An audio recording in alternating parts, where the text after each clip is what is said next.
In this video, I'll be sharing 4 of my favorite pain management techniques that I use to help cope with labor that I think will be useful for you as well, whether you plan to have an unmedicated birth or not. I'm Annabelle Carney, and on this channel I talk about all things pregnancy, birth, and postpartum and share my family with you guys. So don't forget to hit that subscribe button and ding that little bell down below so you don't miss a video. So it's no secret that with labor comes these really intense sensations, and the fear of pain or not being able to handle the pain is often a top concern that I hear from women, especially first-time mamas. So if your goal is to give birth without an epidural, then first changing the way you think about pain is a must. So remember that pain in labor is normal and purposeful. So instead of thinking about ways to eliminate pain, think about ways to minimize or cope with the pain of labor. And before I get into the techniques, I think it's really useful to briefly understand how the brain processes pleasure and pain. So our spinal cord is made up of various areas designated for sensory and motor tracts. Both pleasure and pain sensations pass through receptors from our skin and enter the spinal cord and travel through one of the sensory nerve pathways and up to the brain for processing. With pain management techniques, the idea is to trick the brain into experiencing pleasure instead of pain by flooding the nerve pathways with more pleasurable sensations. This all has to do with the gate control theory, which basically suggests that our experience of pain is not solely determined by the injury or stimulus itself, but also by how our brain processes and interprets those pain signals.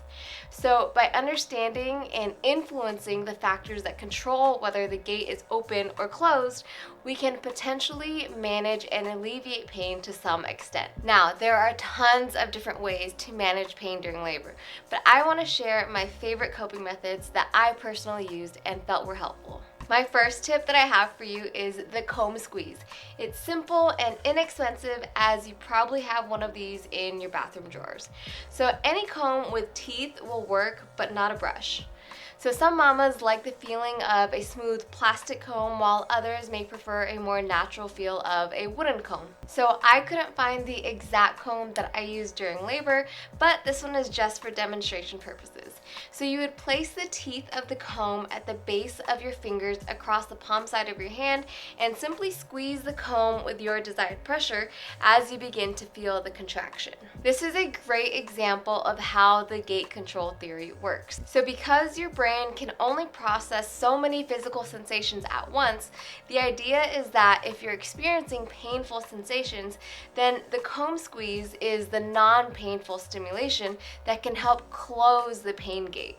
And when I used the comb during my labor, I felt like it helped me so much.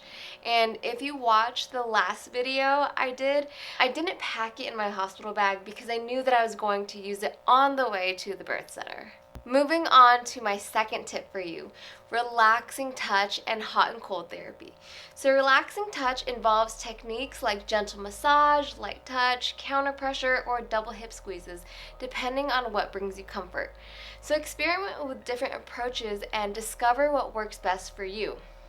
Hot and cold therapy can also provide a new sensation and serve as a great distraction for your brain.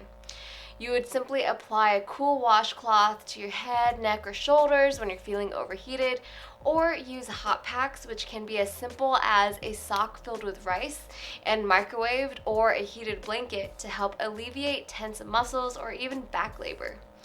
I am a huge physical touch person, and I tend to relax more with massages and my hair being played with, and Dominic did such an amazing job at helping me relax with his touch during contractions. I also brought a heated blanket, but I never ended up using it because I really enjoyed having a cool washcloth on my forehead instead. Now for my third tip for you, hydrotherapy. Taking a warm bath or shower stimulates changes in fluid circulation and hormones, which help you relax and thus progress quicker. Additionally, immersing yourself in water gives you relief from pain and pressure that can be caused by gravity by allowing the body to become more weightless in the water. If you're at a hospital setting, most facilities offer showers for your convenience. And according to a Cochrane review, Laboring in water reduces the use of epidurals and spinals for pain relief. They also found that laboring in the water shortened the first stage of labor by an average of 32 minutes. I personally noticed a difference in the intensity of my contractions and how much more relaxed I felt. So relaxed that I almost fell asleep. So unfortunately, I ended up getting out of the tub because I was in the tub for a little longer than over an hour, and it actually slowed things down for me, and I was falling asleep between contractions. And the last tip that I have for you does not involve the gate control theory and is focused on breathing.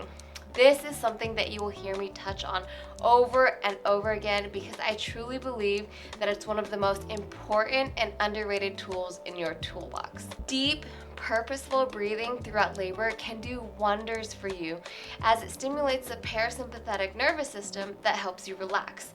It's essential to remind yourself, or for your partner to remind you, to take those deep breaths during contractions and in between. So there you have it, 4 of my favorite pain management tools to help you get through contractions during labor. Remember to explore these techniques beforehand so you're not fumbling around and getting frustrated when labor comes. I hope this video was helpful for you and that you find some relief in some of these techniques. Thank you so much for watching, and I will see you in the next video.